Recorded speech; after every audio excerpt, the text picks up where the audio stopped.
Bismillah, hamdülillah, ve salatu ve selamu ala Resulina Muhammedin ve ala alihi ve sahbihi ecmain.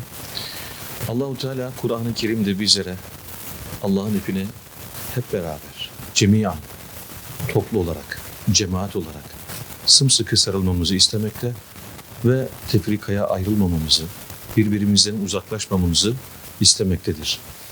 Neden? Çünkü Müslümanlar bir olursa, toplu olursa, cemiyet olursa, tek yumruk olursa, zalimlerin de, kafirlerin de Müslümanlara zarar veremeyeceğini herkes bilmekte, aşikardır bu. Nitekim bugün yaşadığımız dünya genelinde baktığımızda güncel bir mevzu olduğu için bugün Filistin'de, Gazze'de ve dünyanın farklı yerlerinde zalimlerin insafına terk edilen ki olmayan insafına terk edilen Müslümanların çektiği bu sıkıntıların sebebi ümmetin dağınıklığıdır. Yani aslında ümmetin dağınık olmasının faturasını bugün oradaki Müslüman mümin kardeşlerimiz ödemektedir. Velhasıl yeniden Müslümanların Kur'an-ı Kerim'e kulak vermesi icap eder. Cemiyan, cemiyet, cem olmak. Cami bunun için çok önemli. Herkesin aynı safta, rengi, ırkı vesaire her ne olursa, düşüncesi ne olursa olsun sadece ve sadece La ilahe illallah şiarınca omuz omuza durduğu, yek vücut olduğu, tek bir olduğu bir yerdir aslında camiler. Velhasıl İslam'ın dünyaya hükmettiği, asırlardan asırlara, kıtalardan kıtalara ulaştığı yerin merkezi camilerdir. Aslında camiler Müslümanlar için bir karargahtır. Müslümanların İslam'ın nurunu dünyanın her bir yerine, Allah'ın adaletini her bir yerine taşıdığı, o bayrağı her bir yere diktiği aslında karargahlardır.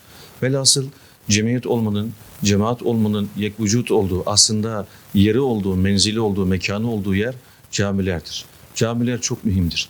Velhasıl bugün ümmeti Muhammed'in aslında yeniden dirilişine, yeniden kalkışına vesile olacak şey cami dediğimiz o mekanları yeniden anladığımızda, yeniden fark ettiğimizde gerçekleşecektir. Ümmetin kalkışı, ümmetin dirilişi saf saf, omuz omuza camilerin dolup taştığı, kubbeleri Allah'ın zikriyle çınlattığı, kelime-i tevhidin, zikrin o semaları çınlattığı o merkezlerden yeniden yekvücut olacaktır. Velhasıl cemaat önemlidir. Cemaate dahil olmak, sürünerek de olsa eğer kıymetini bilseydik, ehemmiyetini aslında karşılığını bulduğumuz o lütfu görebilseydik, sürünerek de olsa camiye gelirlerdi buyurduğu Peygamber Efendimiz sallallahu aleyhi ve sellemin sabah cemaati olsun, öğle cemaati olsun, bütün 5 vakit namazı cemaatle kılabilmek. Nitekim sahabe-i kiram efendilerimiz zamanında cemaatte olmayan bir mümin kardeşimiz, sahabe efendilerimizden biri olmadığında onun öldüğüne kanaat getirilirdi. Neden? Çünkü onu namazdan, cemaatten alıkoyacak başka dünyalık hiçbir şeyin olmadığını bilirlerdi. Hatta bunun için hazırlık yaparlardı. Yani mümin kardeşimiz gelmedi, gelemedi. Nitekim bununla alakalı Hazreti Ebubekir Efendimizin bir hadisesi vardır. Ona bir gün öncesinde fakir birinin gelip üzerinde elbisesinin olmadığı ifade eden birisinin gelip de üzerindeki elbiseyi çıkardı. Bunun için cemaate katılacak bir elbisesinin olmadığını anlatan rivayetler vardır. Camiye gelemeyişinin sebebi üzerinde elbise olamayışından kaynaklanan bir rivayeti bizlere rivayet ederler. Velhasıl Abdullah İbni Ümmü Mektum bir gün Peygamberimiz sallallahu aleyhi ve sellemin yanına gelmiş. Ya Resulallah, ben namaza gelmesem, cemaate gelmesem, evde kılsam olur mu? Gözleri görmeyen bir sahabedir bu ama. Efendimiz sallallahu aleyhi ve sellem ezanı duyuyor musun? Kulakların duyuyor mu? Duyuyor ya Resulallah. O zaman namaza gelmelisin diyerek Efendimiz sallallahu aleyhi ve sellemin cemaate davet ettiği, cemaatin önemini, ehemmiyetini aslında Efendimiz sallallahu aleyhi ve sellem yeniden vurgulamıştır. Kur'an bize cemaat olmayı, cem olmayı emreder.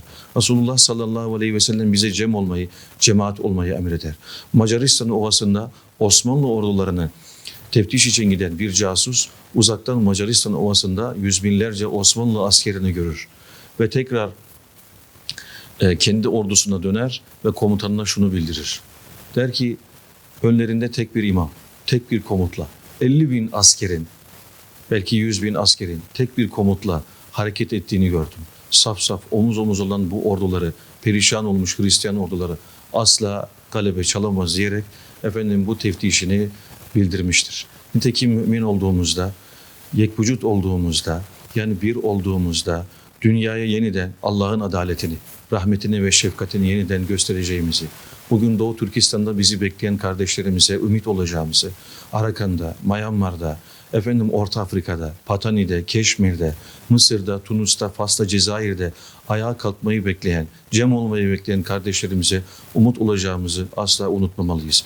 Bir mümin duruş olarak, bir Müslüman duruş olarak Kur'an ve sünnetin çizgisinde yeniden cem olmayı, yeniden cemaat olmayı, cemiyet olmayı öğrenmemiz icap eder. Her şeyi bir kenara bırakarak tekrardan başta okuduğum ayeti kerimeyi وَاَعْتَسِمُوا بِحَبْلِ اللّٰهِ جَمِيعًا وَلَا تَفَرَّقُوا Allah'ın ipine hep beraber sımsıkı tutunup tefrikaya ayrılmadan, bölünmeden, parçalanmadan Allah'a kul olmayı Rabbimiz bizlere nasip eylesin, cem olmayı nasip eylesin diyelim inşallah. Teşekkür ederiz.